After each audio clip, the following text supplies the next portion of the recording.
Pour cette deuxième partie de l'exercice, maintenant, on va commencer le travail de traduction. Premièrement, vous avez pris cette spécification, cette liste de critères de descriptifs du produit. Maintenant, sur la page suivante, ce que je vais vous demander de faire, on va se donner 7 minutes pour le faire, c'est pour chacun de ces points, vous allez lister un avantage que ça apporte au client. Pourquoi est-ce que le produit est bleu? Est-ce que c'est parce que ça irrite moins les yeux ou est-ce que c'est parce que ça va être joli, tout simplement? Pourquoi est-ce que vous avez choisi une livraison du produit en ligne et pas d'envoyer une boîte par la poste au client? Est-ce que c'est parce qu'il va le recevoir plus vite? Est-ce que c'est parce que vous savez qu'il va mieux l'utiliser si c'est livré en ligne? Donc pour chacune des caractéristiques, je vais vous demander de réfléchir du point de vue du client en vous disant qu'est-ce que j'ai à y gagner à ce qui est 7 parties dans le produit au lieu de 6, et ainsi de suite. Donc par exemple, Yvan, pour Yvan qui vend un livre électronique pour les couples en difficulté, avec les 100 moyens sûrs d'aider votre couple, eh bien, parmi les caractéristiques de mon produit, il y a le fait que c'est un livre électronique. Donc déjà, pourquoi est-ce que c'est un livre? Parce que comme ça, vous allez pouvoir aller directement aux parties les plus importantes. Si c'était une longue vidéo de 4 heures, ben, vous ne pourriez pas aller directement à la question qui vous correspond. Pourquoi est-ce qu'il est électronique? Parce que comme ça, vous allez le recevoir tout de suite. Donc ça, vous avez quelque chose à gagner à le recevoir tout de suite. Parce que du coup, vous pouvez commencer tout de suite à résoudre le problème. Il me dit que son site internet est trilingue. Alors, en l'occurrence, pour un prospect, je lui vends que dans sa langue. Donc là, il n'y a pas un avantage pour lui pour ça, puisque lui, il découvre qu'une seule version du produit. Donc, livre électronique pour le couple en difficulté. Il y a tant de chapitres. Peut-être qu'il y a un intervenant, un autre expert, ou bien peut-être que c'est juste toi l'expert qui a rédigé le livre. Il y a aussi un avantage pour lui avoir un expert, avoir plusieurs experts, ça dépend de ce que tu vends, et ainsi de suite. Donc pour chacun des avantages, je vais citer, chacune des caractéristiques, pardon, je vais citer en moins un avantage pour le client.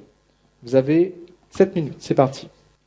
Je voulais savoir si le prix peut être un avantage, en fait, si on peut jouer sur le prix ou... Le prix peut être un avantage pour le client. Oui. Si tu peux présenter le prix comme un avantage pour le client, la réponse est oui.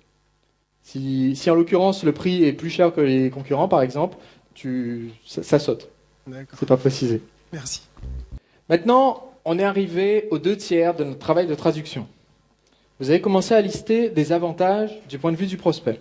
Déjà, ça parle largement plus à notre prospect que quand on lui disait simplement le produit, voilà sa description, voilà à quoi il ressemble. Maintenant, on lui dit, en gros, avec ce que vous venez de faire, voilà à quoi ce produit vous est utile. Et voilà pourquoi j'ai fait les choix que j'ai faits en créant ce produit. Maintenant, on va aller juste encore un pas en avant. Et ce que je vais vous demander de faire, c'est pour chacun de ces avantages, d'expliquer au prospect, ça se trouve sur la page 17, d'expliquer au prospect quel est le gain final qu'il peut espérer, quel est l'état d'esprit qu'il peut atteindre par rapport à cet avantage. Je reprends l'exemple de tout à l'heure, un site internet avec des interviews en MP3. Bon, une des caractéristiques, c'est que les fichiers audio sont au format MP3. Bon, ça, en général, c'est quelque chose sur lequel on pourrait passer sans s'attarder, juste dire au prospect, c'est un format MP3. Par contre, c'est un avantage pour le prospect. Format MP3, ça veut dire que c'est un fichier qui est dans un format universel. Autrement dit, quel que soit mon ordinateur, mon Macintosh, ma tablette, quel que soit ce que j'ai pour accéder à Internet, je peux l'écouter. Quel que soit le lecteur que j'ai dans ma voiture, chez moi, ou en déplacement avec mon petit iPhone pour écouter quand je fais du jogging, je peux écouter ce fichier MP3 parce que c'est un format universel. C'est un avantage. Maintenant, quel est le bénéfice qui est derrière? Le bénéfice, c'est que je me sens rassuré au moment où je décide de passer à l'achat parce que je sais que je pourrais l'écouter sans avoir à me prendre la tête, quel que soit l'outil que je vais utiliser après pour l'écouter. Le fait, pour certains d'entre vous qui ont des produits qu'on peut télécharger, qu'on va recevoir chez chez le prospect, si vous avez listé ça dans les avantages, il faut savoir que pour le bénéfice que ça va apporter, l'émotion, c'est un sentiment de propriété. Je me sens propriétaire de ce que j'ai acheté. Et ça, c'est aussi un point qui est important pour beaucoup de prospects quand on achète quelque chose sur Internet. C'est de dire, OK, je l'ai sauvegardé sur mon disque dur, maintenant c'est à moi. Et pour reprendre 2 exemples, j'ai ici un premier exemple qui était une formation à une technique de guérison.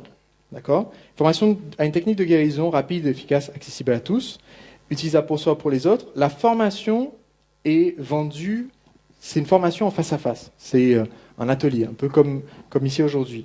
Eh bien, ça, en termes de caractéristiques, c'est un atelier où vous serez face à moi pour vous enseigner cette technique.